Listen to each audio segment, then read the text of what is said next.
What's up, guys, and welcome back to my garage. If you're enjoying this series, make sure you leave a like on the video. It'd be greatly appreciated. In the last episode, we completed the 3 remaining races that we had in our full chrome NA i6 lad coupe. I know it's kind of a mouthful, but this thing did incredibly well. I do think we could have benefited from a different differential just because the gears in this are very, very short, and this thing wants to go insanely fast, which with 412 horsepower, I think it was, that's not really a surprise. But we're going to go ahead and get this put in storage for the day because today we're going to start our next project vehicle. And thankfully, we already own said vehicle. We bought it a long time ago. I'm pretty sure we've owned it the longest out of our entire fleet. And I'm sure the title in the thumbnail has already given it away. But we have beat the absolute crap out of this Wolf Wagon, and I think it's finally time to show it some love. I mean, the radiator core support is all pushed in up here. The front bumper support, same thing. We've got a busted headlight. I mean, we've pretty much only spent time crashing this vehicle and just taking as much off of the thing as we possibly can. We did put a pretty nice i6 turbo DZ in here in the engine bay. It's looking pretty good still. Actually, I should probably check the Earl. See how that's doing. It's not great. The condition is rather poor, I will admit.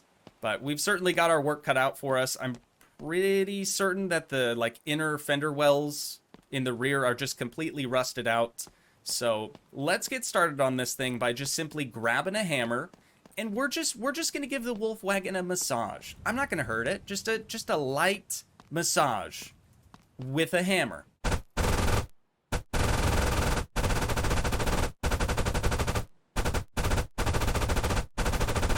The massage is almost over, but just so we can have a little bit easier access into the inside of the rear quarter panel, I'm going to go ahead and remove these little carpeted interior pieces on the sides so we can kind of see what we're dealing with here. Ooh, both sides are a little different. Looks like this one, the wheel well is rather rusty, almost rusted out, I'd say. And then this side, we kind of have like the interior support bracing right there. That appears to be almost non-existent at this point. Let's go ahead and rip out the carpet as well. I think for that, though, I have to hop inside and loosen up the center console. Get that yoinked on out of there. Dude, I don't know if I want to keep the blue interior. I don't have to think about it right now. I guess I can just kind of keep it in the back of my mind.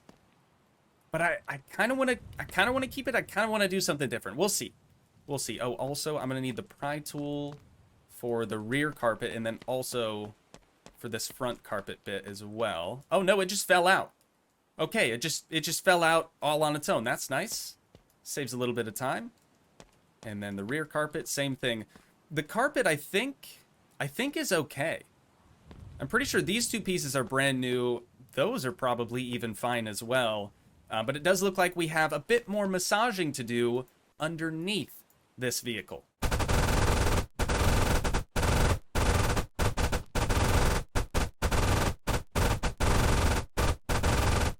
Now that we've finished with its massage, we're going to have to do a little bit of cleanup work with our cutting disc. Oh, you know what? Let's head across the street really quick. I'll grab some food. Got to get some more grinding discs as well. And then we can start the cleanup.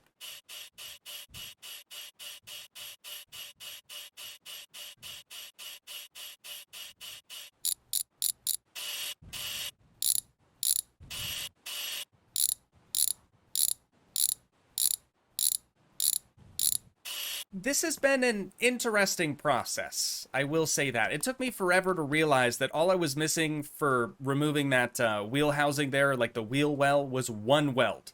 There was one weld right here, and I couldn't get access to it, so I decided I'm just going to remove the entire rear end when, in all reality, I probably just needed to take off one of the wheels. But dropping the subframe, stupid easy on the Wolf, and Wolf Wagon for that matter. 4 bolts holding up like the main rear subframe right there. That drops everything down, and then you just have 4 more bolts on these two struts right there, and the whole thing just pops out. Super simple, super quick. But now we need 2 pieces. We did all of this to replace 2 pieces. A little longer than a few minutes later. Yeah, so the rear end was never gonna go back in if we just kept it over top of the inspection pit the entire time. So what I've done instead is painstakingly push the thing onto the hoist over here. We're gonna get it raised up ever so slightly just so we can sneak this rear end on under it.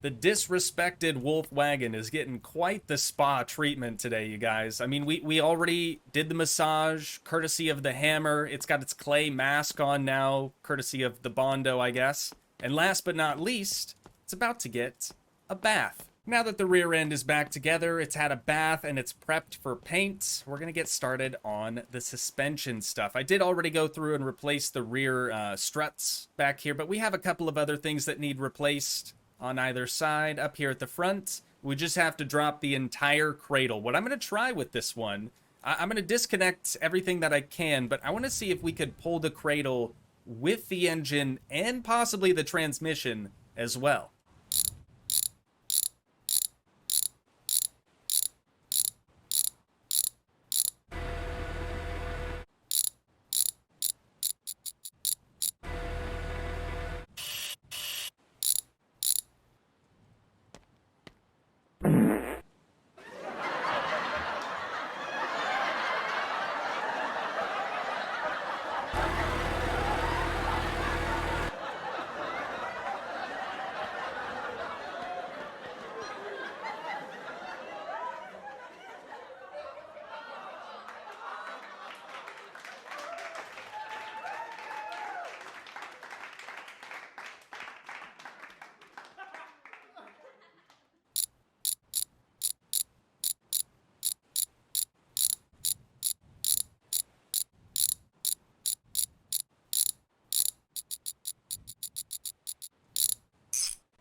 Alrighty, the front is all back together again. Unfortunately, I wasn't able to drop the engine and transmission along with that front subframe. It just wasn't working out, and it took me a really long time, a lot longer than I expected, to realize that the front subframe isn't bolted in at all. It's actually welded, so I had to grind down 2 welds, one on either side, then the entire thing dropped down. But oddly enough, the transmission wasn't connected. The brace was still in here, but those 2 bolts were unfastened. The engine wasn't bolted to the cradle anymore.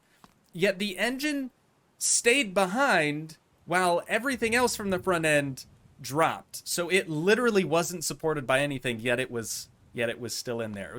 It was weird. It was really, really weird. And honestly, I could keep going so we could finish up the rear end, but we would probably die of sleep deprivation. So we're just going to head to bed for a couple of hours, head across the street, grab some food, grab some water as we do, and then we'll get right back to work.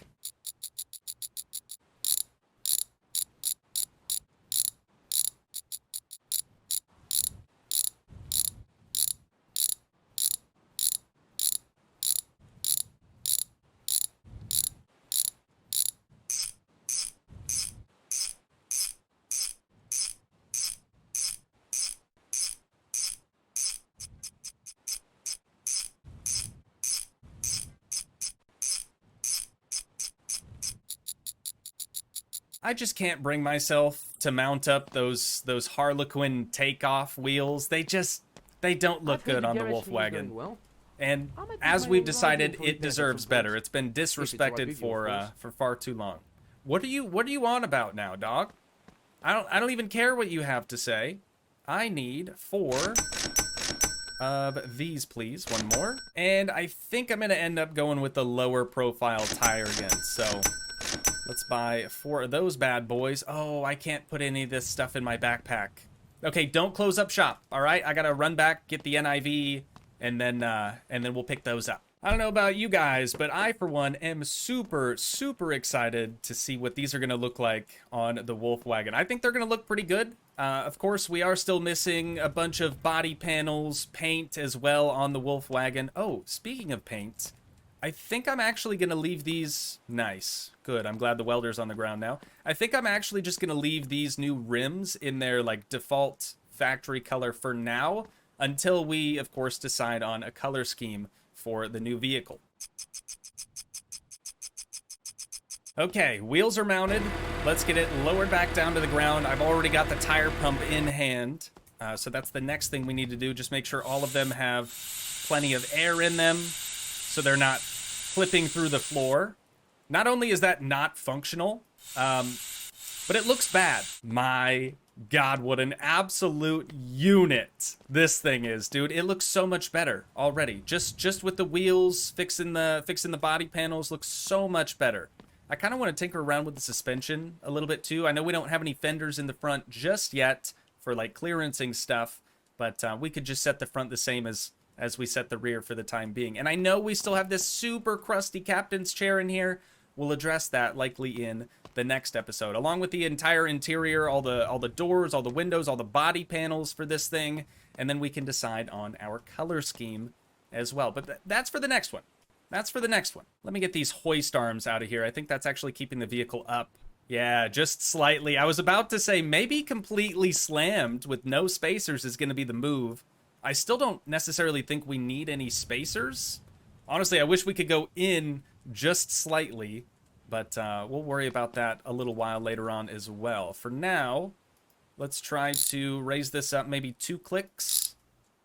2 clicks is getting better. It might get even better, though, when I address the other side. Okay, I'm liking that. Seems like maybe 4 clicks.